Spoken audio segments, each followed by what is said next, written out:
Adenosine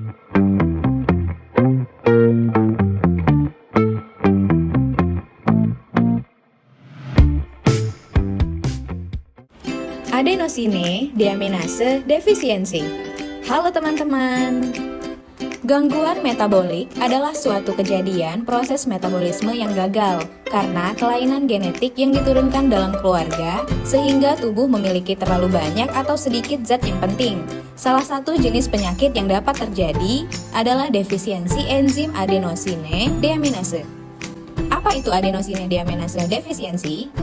Yaitu enzim yang berperan dalam jalur metabolisme purin, sedangkan adenosine deaminase defisiensi adalah cacat jalur penyelamatan purin yang menyebabkan penumpukan toksik dari substrat adenosin atau ADO dan deoksiadenosina atau DADO dan penumpukan nukleotida DADO atau DAXP.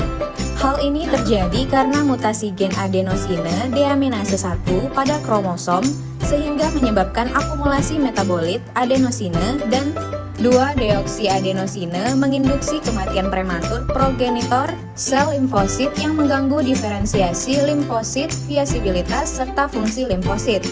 Apa saja sih defek imun dan non-imunnya? Yang pertama, defek imun. Limfopenia dan penurunan fungsi imun merupakan dua manifestasi tersering defisiensi ADA.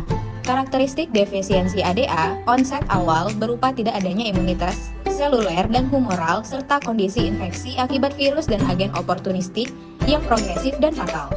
Kedua, defek non-imun. ADA dijumpai tersebar luas pada semua tipe sel. Jika tidak tersedia, akan terjadi toksisitas metabolik sistematik yang sering berkaitan dengan kerusakan organ, kelainan neurologis, dan gangguan tingkah laku. Apa saja sih gejala klinis yang dialami oleh seseorang yang terkena ADA? Defisiensi ADA memiliki bentuk klasik SCID dengan manifestasi penyakit muncul pada bulan-bulan pertama kehidupan. Sisanya dalam bentuk lanjut dengan manifestasi delay, usia 1-10 tahun atau late, umumnya pada dekade kedua sampai keempat. Defisiensi ADA dengan fenotip SCID. Mayoritas pasien defisiensi ADA yang bermanifestasi secara SCID datang dengan infeksi berat yang mengancam nyawa, diare kronis persisten, dan gangguan pertumbuhan yang disebabkan oleh bakteri, virus, dan protozoa. Contohnya seperti infeksi inisial yang mengenai paru akut pada usia 6-12 bulan. Defisiensi ADA dengan gambaran fenotip lain. Pasien dengan usia yang lebih lanjut dapat menampilkan gejala dan tanda defisiensi ADA onset awal, seperti abnormalitas neurologis, masalah tingkah laku, hipo dan hipertonia, abnormalitas cara berjalan, serta hilang pendengaran. Bagaimana dengan pemeriksaan penunjang? Dapat dilakukan dengan pemeriksaan laboratorium. Temuan laboratorium utama yang spesifik mendukung diagnosa defisiensi ADA adalah peningkatan kadar adenosine, deoksiadenosine, dan DATP dalam jumlah besar, serta konsentrasi adenosine dan deoksiadenosine plasma yang bervariasi. Selanjutnya itu radiologi.